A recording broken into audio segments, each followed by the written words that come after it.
If you've opened your energy bill with a sense of dread in the last 12 months, you're not alone.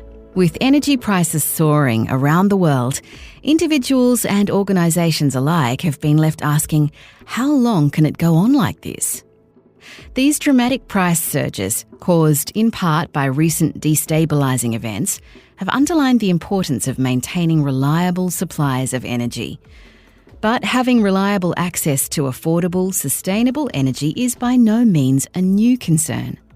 Whether it's future-proofing against energy supply risks or calculating the impact of human-driven climate change, access to affordable and sustainable energy has been a major issue for decades.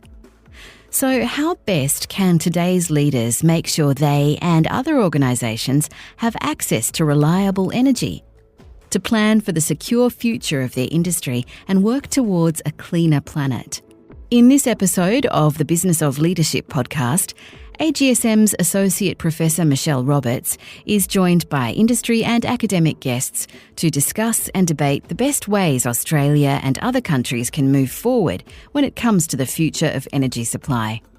Ben Hutt, CEO and Managing Director at Evergen, and AGSM MBA alumnus joins us to share what role he believes renewables, decentralised systems and energy access equality has to play in the future of energy supply.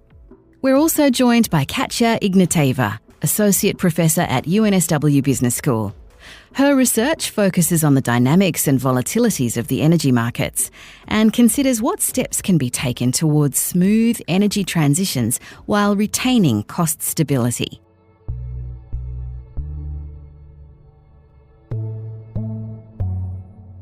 Welcome back to the AGSM Business of Leadership podcast. I'm Dr. Michele Roberts. I'm Associate Professor and the Academic Director of AGSM and the Associate Dean of Post-Experience Programs at UNSW Business School. We're taking a deep dive into the business of supply, and in this episode, we're looking at energy. We'll be looking into what every leader needs to understand about the future of energy and the energy transition and what it will mean for businesses. I'm joined by two experts from the UNSW community.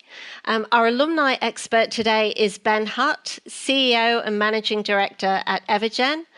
Ben's a graduate of the AGSM full-time MBA class of 2006. And Evergen has a laser focus on the eradication of coal-fired power stations. And the mission is to combat climate change and address energy access by facilitating the transition to a resilient, renewable, decentralized energy system of the future. And our academic expert is Katja Ignatieva, Associate Professor at UNSW Business School. And Katja is an expert on dynamics and volatilities of energy markets. So Ben and Katja, welcome. Thanks, Michele. Thanks for having me. So Ben, let's start with you. Tell us a little bit about your work relating to energy supply chains. How did you get into this, and what have you been working on, and why do you think it's such an important issue? Thanks for having me, Michele. I've spent most of the last 10 years building disruptive software businesses and helping entrepreneurs and investors build companies around the future.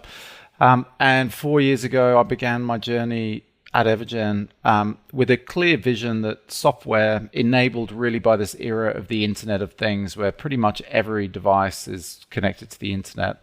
The vision was that you could use software to balance and coordinate devices as part of a decentralized energy system. And I guess that's the core premise for me, is that I'm father to 3 children of my own and 3 of my wife's children. So we've got 6 daughters collectively. So legacy and thinking about kind of decarbonization and climate change is something that is super important to me. I think, as we've seen this year, transition can be volatile. It doesn't take much to break a fragile system. And so I think Evergen's whole business is really around reducing fragility, improving the way assets behave as part of an overall system. And this involves things like tens of thousands of homes with solar and storage as a decentralized power plant, but also things like solar farms with batteries and solar farms with hydrogen generation and storage on them. Like, there's lots of different types of decentralized energy participants, but our focus is on coordinating them and controlling them for lots of the different stakeholders, and ultimately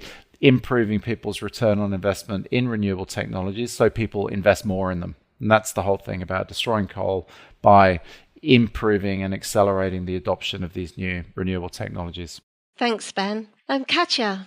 So my background is actually in mathematical or quantitative finance. So I hold PhD in quant finance, and my research is predominantly in financial econometrics. So basically, I'm trying to come up with mathematical models that allow us to describe the dynamics of energy markets and volatilities. So, for example, I'm looking at the markets from the retailers' point of view. So retailers, they have to buy electricity from the wholesale market and sell it to businesses and households. So they're face a very challenging task of managing the risks of extremely highly volatile prices. So when the energy price spikes, then the retailers have to pay this high price on the spot market to purchase the power. But then they have to deliver this power to our consumers, to us and customers at a more or less fixed price. So obviously, they would be interested in how to effectively mitigate these risks of extreme price fluctuations. And this will eventually help us to stabilize price in the energy markets. So my research is focusing on coming up with comprehensive mathematical models that describe the dynamics of the energy markets and its volatilities, and trying to provide recommendation to market participants like retailers in the first place, but also policymakers and generators on how to effectively mitigate the risks of extreme price fluctuations.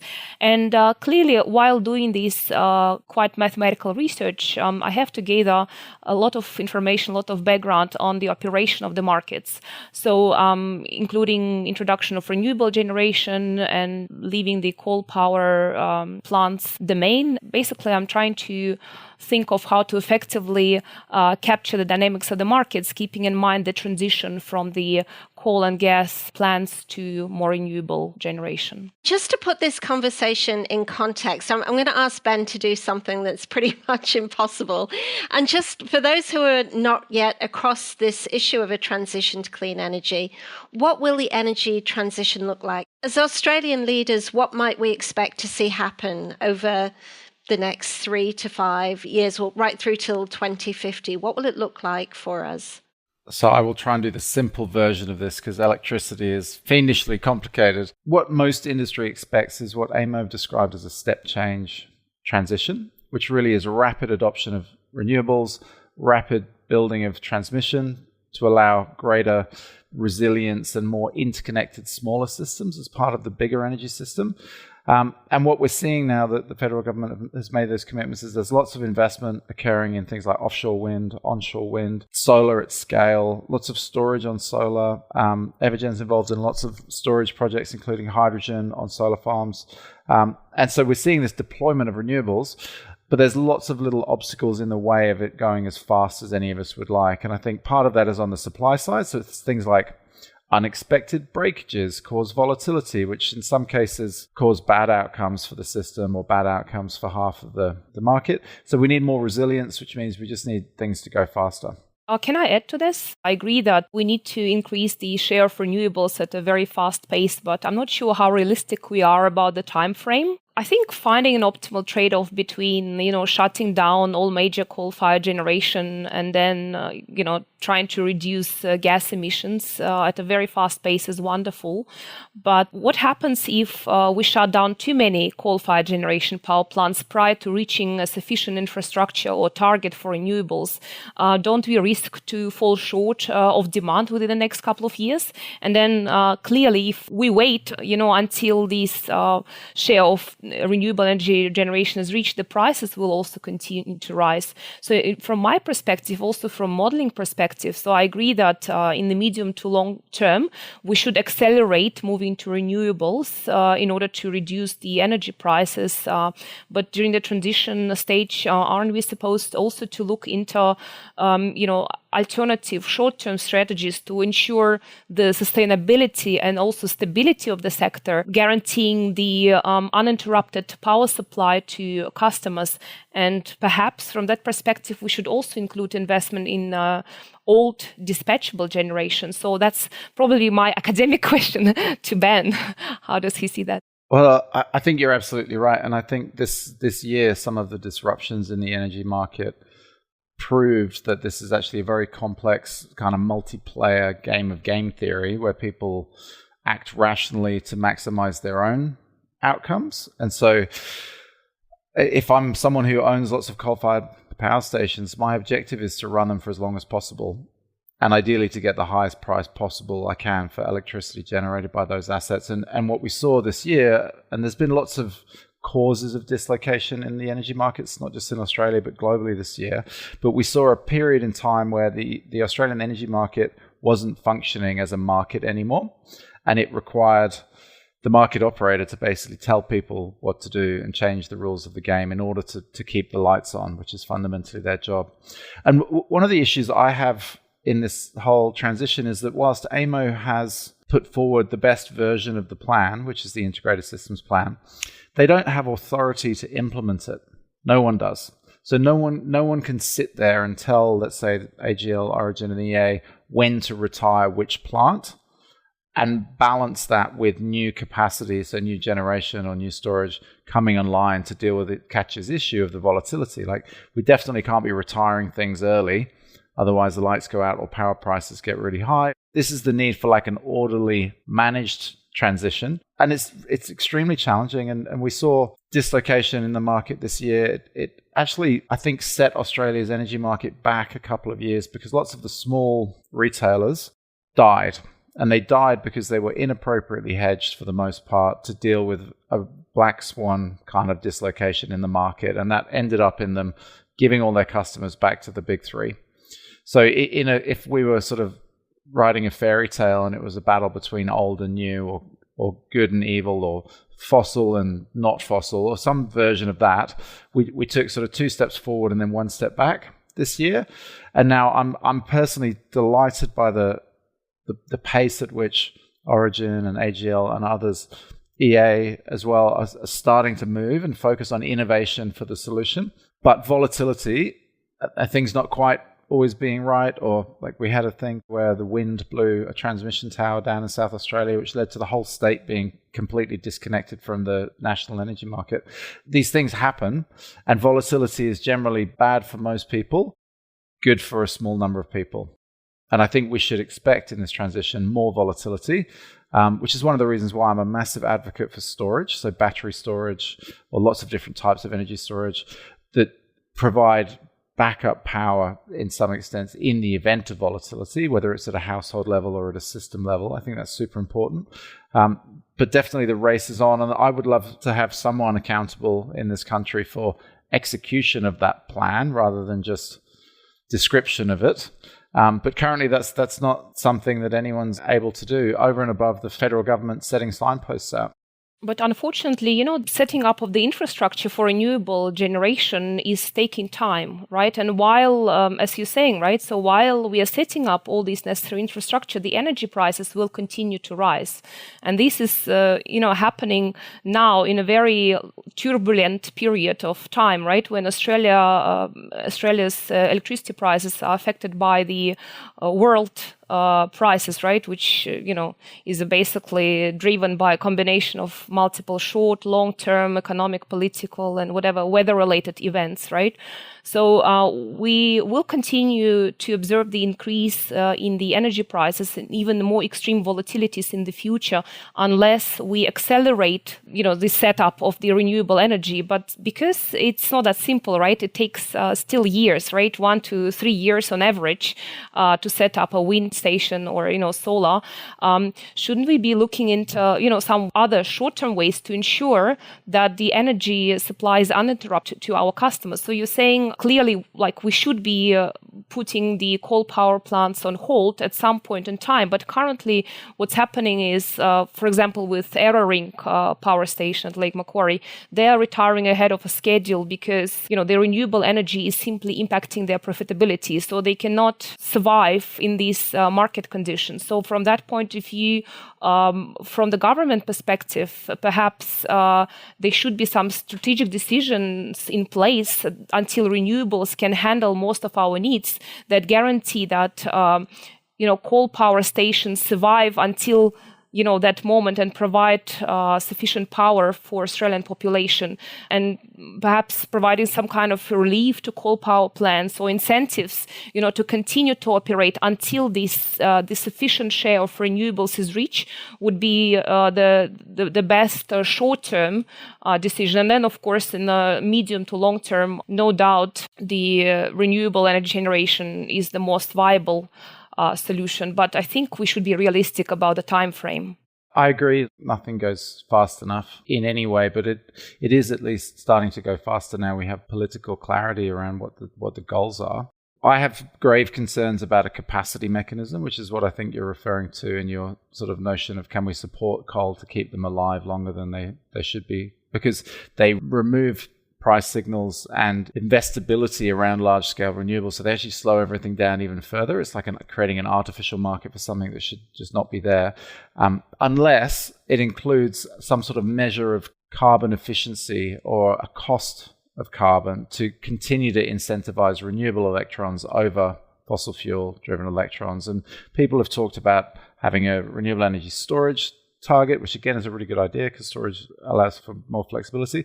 But I think, having seen what happened in places like the UK where they did this capacity mechanism and other places, it will only act as a handbrake to innovation on the kind of good side, the future side of the ledger, and get in the way. And so I think there are other things that we should all be considering doing, which is, like, Europe at the moment is very heavily focused, as an example, on shaving the peak demands of the electricity system. So stopping or incentivizing people not to be using things at peak times so that the total amount of electricity required at those times is less.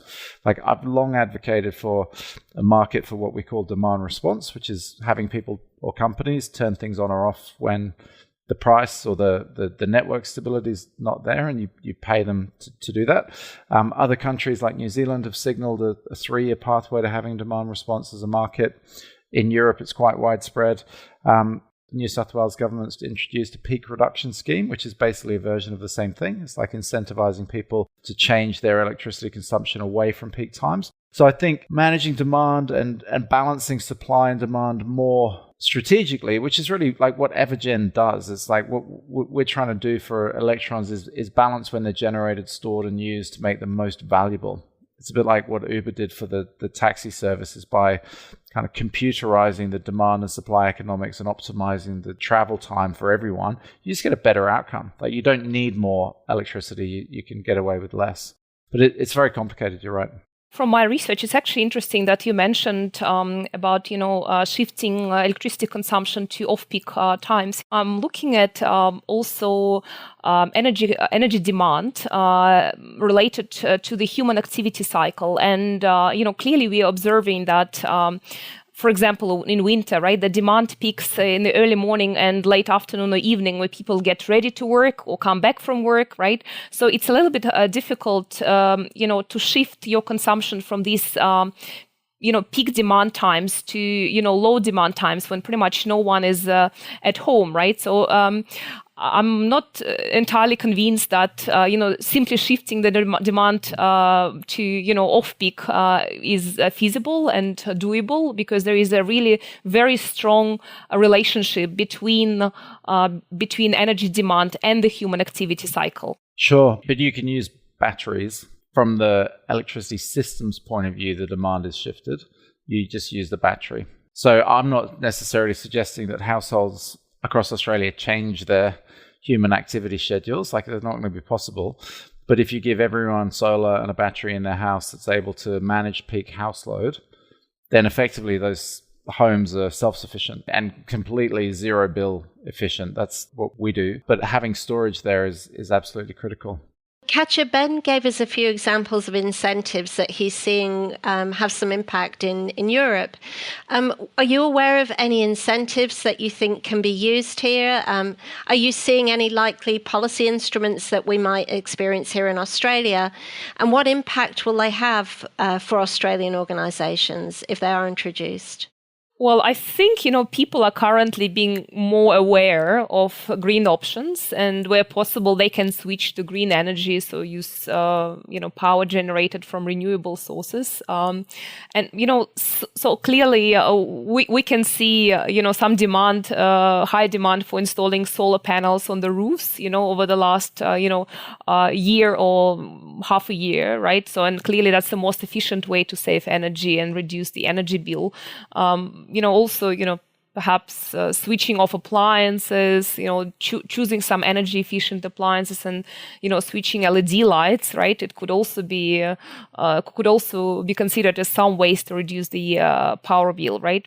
Yeah, so I'll give you a few examples. Networks and retailers in Australia, obviously there's two separate businesses. They're all experimenting with and changing the tariffs that different types of energy consumers face. So as an example, if you're a business, typically you have an energy tariff that charges you for your peak usage within a month and then applies that charge across the month. So that's driving those users to shave the peak, as we call it, which is basically reduce your peak consumption, which they can either do by turning things off or by using storage to supplement their grid supplied energy. So that's a real thing. And again, none of these things matter whether the electrons are coming from a solar farm or a wind farm. It doesn't make any difference. They're just electrons in the system. From a residential point of view, the similar incentive is like a disincentive where the 3 million homes who all have solar systems, they've all been benefiting for years from what's called a feed-in tariff. So they get paid usually a fixed amount for any electrons they sell to the grid. This hurts the retailers selling them electricity massively. It's basically they might be paying 10 cents or 11 cents. I think in some cases it's a state regulated minimum, 10 cents for those electrons that in the wholesale market at that time, electricity might be free or even they might be paying for that electricity. So one of the things, again, that Evergen does is we work with the retailers involved in those loss-making solar customers and we use batteries to reduce the cost to serve, or effectively you're altering their hedging position by being able to move when they use energy from the grid around and when they sell energy to the grid. And I think we all acknowledge that the mandated feed-in tariff is going away over time because the retailers can't afford to pay it. And the system doesn't need electricity from rooftops at lunchtime because it kills the voltage, it makes it very difficult to keep the lights on, creates all sorts of problems. And so I think with innovations for the networks, things like community batteries are an important potential solution. No one's quite made them work yet, but theoretically they're a solution to this problem.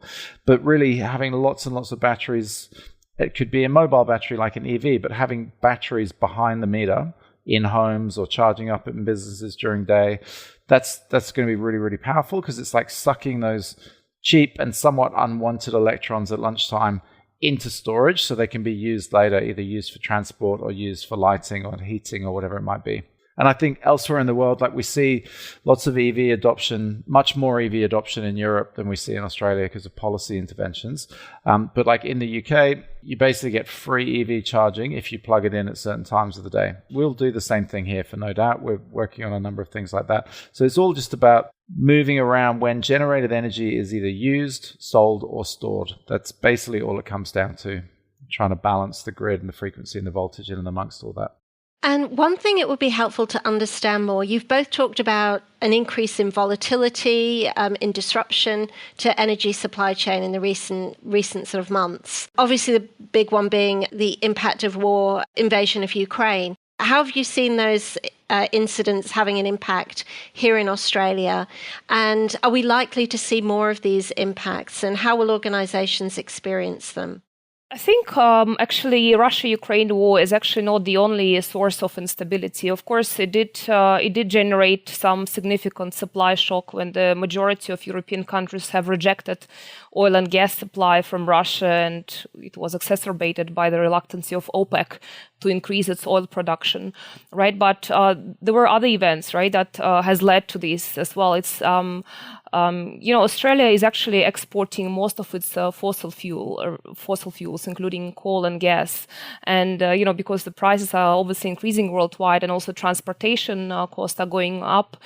This has also resulted in increase in energy prices, right? So in principle, we could have sustained our own needs by because we're extracting sufficient coal and gas, but unfortunately, we are exporting right, most of it, and we are linked to these supply agreements, which cannot be simply revoked or significantly reduced in the short term. Right, so there is also instability that was the result of some recent, price spikes linked to supply chain disruption, resulting from outages at major coal plants, and also significant increase in demand, which is related to extreme weather.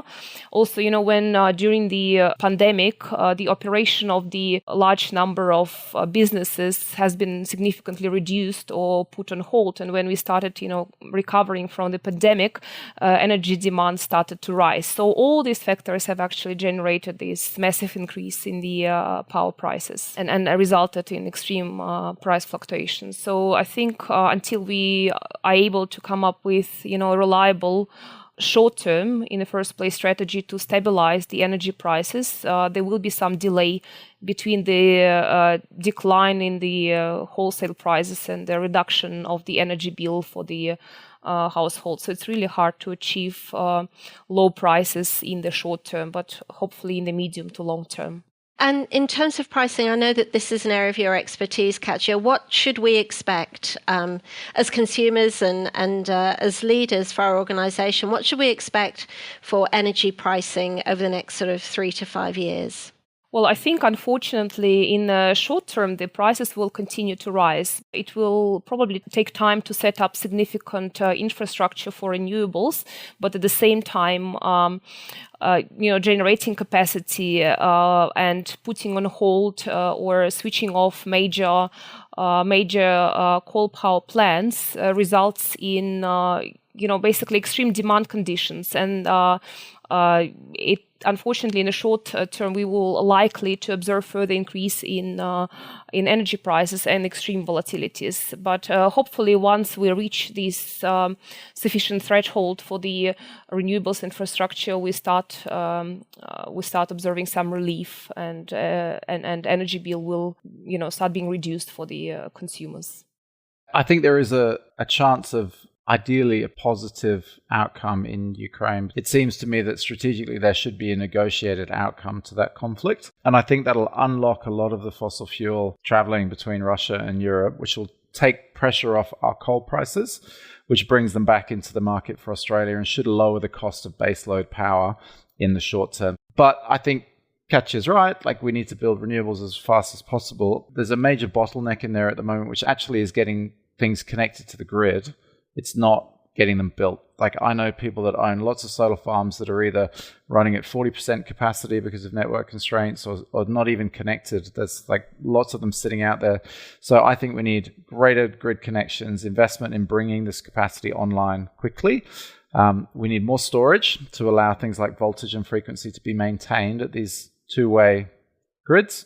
And ideally, we just need continued policy clarity. And now we've set ourselves up for some targets. We need to stick to them and implement the plan. Ben, I hope so too, in a quick resolution of the Russia-Ukraine war. But from the other side, from the other point of view, I think the Australian government should perhaps also think of the short-term strategy to ensure sustainability and the stability of the sector, guaranteeing uninterrupted energy supply. We should perhaps also look at, strategies until this sufficient setup of the renewables infrastructure is set. What would be the most viable, short-term solution for our country to operate, providing uninterrupted energy supply to our customers? Potentially, it could include investment in the dispatchable generation. So that perhaps could be looked at in parallel. Sure. And I'm supportive of system reliability and 100% availability. In our history recently, lots of blackouts have actually been averted by renewable infrastructure that's in place. So as an example, when Callide, the power station, went offline unexpectedly, thousands of household batteries came to the rescue, kept the lights on, kept the grid floating, avoided the Queensland grid for having to be restarted.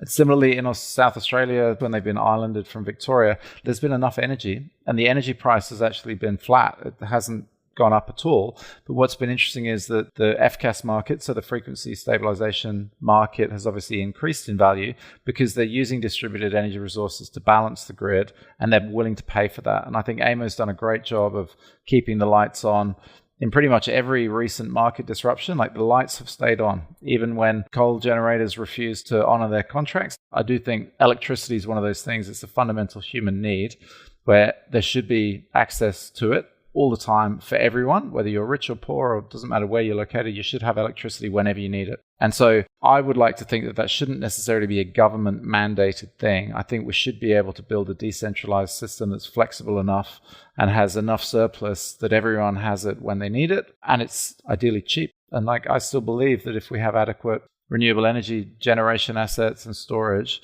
electricity should end up being free. Like, if we built out, like, I don't know if you've seen a map of Australia with the planned Northern Territory solar farm on it that's designed to export Singapore power. If you do a map of Australia, you can barely see that when it's built out. Like, we have so much land we could be building massive generation sites on. Like, Australia should be exporting not just electricity, we should be exporting hydrogen. Like, there's lots of things we should be doing. We just need to build more stuff and make it work and interoperate together. You've touched on a just transition and this issue of energy for all.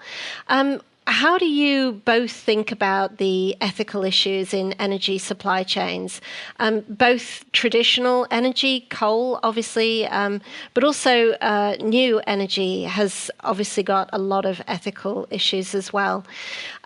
What do you think about them? What do you think Australian leaders should be thinking about in their, planning for new energy and the ethical issues there?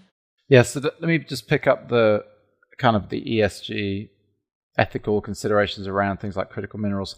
I completely believe in circular economies and being able to track and trace minerals and materials throughout their life. And I'm actually involved in some projects around that sort of tracking and tracing of supply chains, and aware of legislation that'll be coming to make manufacturers of equipment responsible for their treatment at the end of life. And we really are starting to see innovation in circularity around supply chains, not just around critical minerals, but obviously there's lots of critical minerals in batteries and in solar. So they're really important, and those minerals are very high value.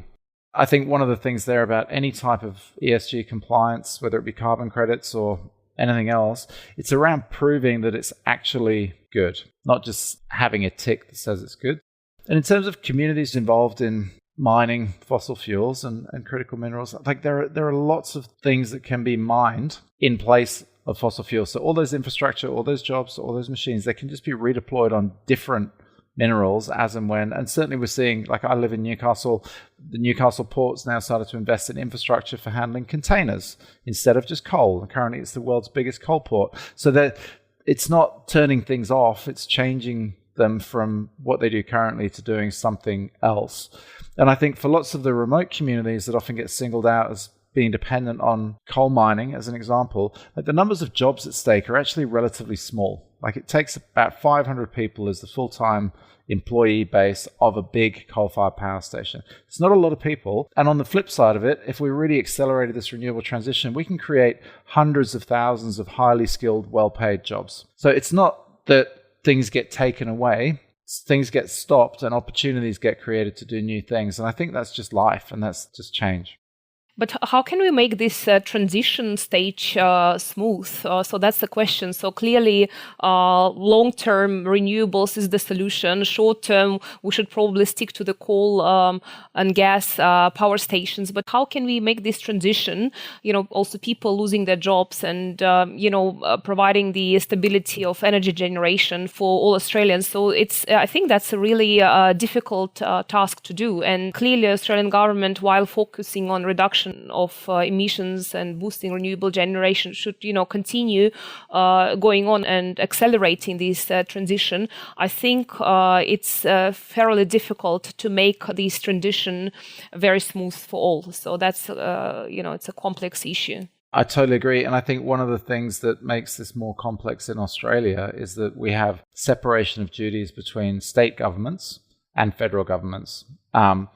And so I'm British by birth, and I was very proud of Britain several years ago when they agreed a crossbench. So it was a bipartisan agreement that said, look, whichever one of us is in power, we both agree that we're going to do this, that, and the other. And it's things like no more fossil fuel cars from 2030. Like, they made some bold goals that they agreed. I'd like to see Australia do the same thing. And I'd also like to see the state governments do the same thing. So we've got state governments in Australia who have a habit of doing their own version of what they think the answer is. It makes the whole transition incredibly confusing for consumers. Like, different subsidies are available in different places, different policies. It's just a nightmare. And electricity is so complicated. Like, I think we should say that this transition is a human issue. It needs to be managed justly. Everyone needs to be treated fairly, and there needs to be equal opportunities for everyone. And I think there needs to be a body of the federal government, or ideally outside of the federal government, that is appointed to manage this transition for the 10 years that's required, irrespective of who's in power. And that's the group that I would like to see appointed to implement AEMO's integrated system plan and make sure that not only the lights stay on, but power prices come down, they can be predictable and reliable, and that everyone prospers along the way. Fantastic. I absolutely agree with that. And I guess if you can just summarize for us, how should boards be thinking about this, and leadership teams in terms of moving through the transition? What can they do? What steps can they take to build more resilience into their energy supply chain? So boards of companies outside the electricity sector, let's do that. You really need to understand what your exposure looks like, not just now and next year, but over the next 3 to 5 years. You need to understand where your electricity is coming from. So is it coming from a renewable source, or is it coming from a fossil fuel source, and how can you ensure that? And I think you need a backup plan. I think you need to accept that things will go wrong and there will be volatility, and you need to have a plan in place for what to do if there is an energy market dislocation. Like, will you have backup power? Will you have batteries? What will you do? Or will you engage and take a price signal to turn things off? Like, you need to see your operation not just as requiring electricity, but you need to see it as a participant in the electricity system that can be beneficial or painful, depending on how you structure it. But it definitely needs more focus and more thought than it did 2 years ago. So I think Australian government and AEMO and market participants, they are focusing on the right thing, trying to boost the renewable energy and reducing emissions. But I think it's also imperative to set up a short-term strategy, to ensure, that we basically don't run out of power. And perhaps, government should provide some kind of form of relief or strategic reasons until renewables can handle, our demand. Governments could look into some kind of form of relief to coal-powered plants or incentives to continue to operate just as a backup plan until we reach this sufficient share of renewables that can handle our needs. And I'll just say, just to be clear, I don't agree with that. I think it'll get in the way of the much needed transition. I think what we need to focus on is forcing the networks to allow renewable assets to get connected as quickly as they're built, rather than leaving them on the sidelines outside of the system. And I guess a final question. I get to see a lot of MBA students who are looking at the next stage of their career. And indeed, I was in the Hunter Valley speaking with people who are working there. And there's a lot of interest in, how do I get involved? I know that, all of the money, the great fortunes of our time are being built in the transition to clean energy.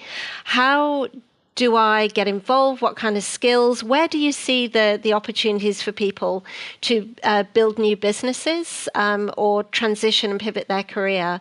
Any thoughts on that? I think, Ben, particularly for you in the market, what advice would you give to someone who wants to get involved? I think we're at an inflection point globally for this being the single greatest economic opportunity that humanity has ever seen.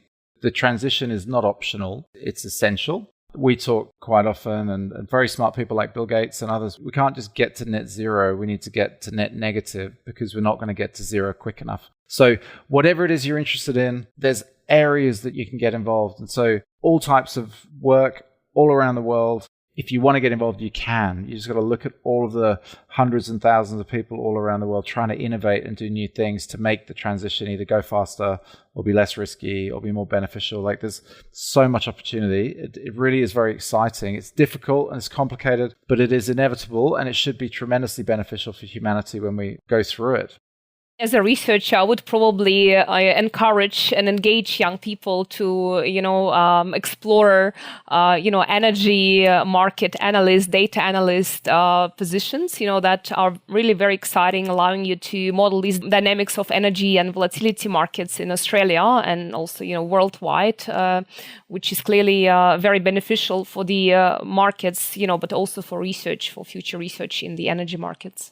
Fantastic. Thank you, Ben, Katja, for giving us your time and sharing your insights on the contributions being made by industry and by universities and what leaders can expect for disruption in their supply chains as we move through the energy transition. Thanks for having me. Thanks, Michele.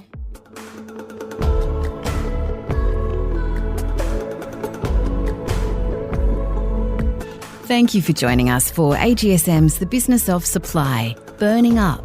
What will we do when the energy runs out? If you liked today's episode and want more, check out past episodes in our back catalogue, like The Business of Climate Change. Alternatively, you can find out more about this area in the show notes on our website. Just search the Business of Leadership podcast online or check out the podcast bio on the platform where you get your podcasts. Have you got something you want to say about the subject? We'd love for you to drop us a line at brand@agsm.edu.au.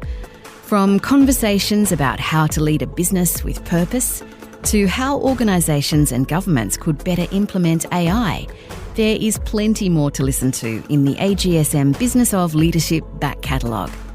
Please share, rate and review and subscribe to AGSM's Leadership Podcast on your favourite podcast platform and look out for future episodes. In the meantime, follow AGSM at UNSW Business School on LinkedIn and Facebook for more industry insights for an accelerating world. Or find us at agsm.edu.au.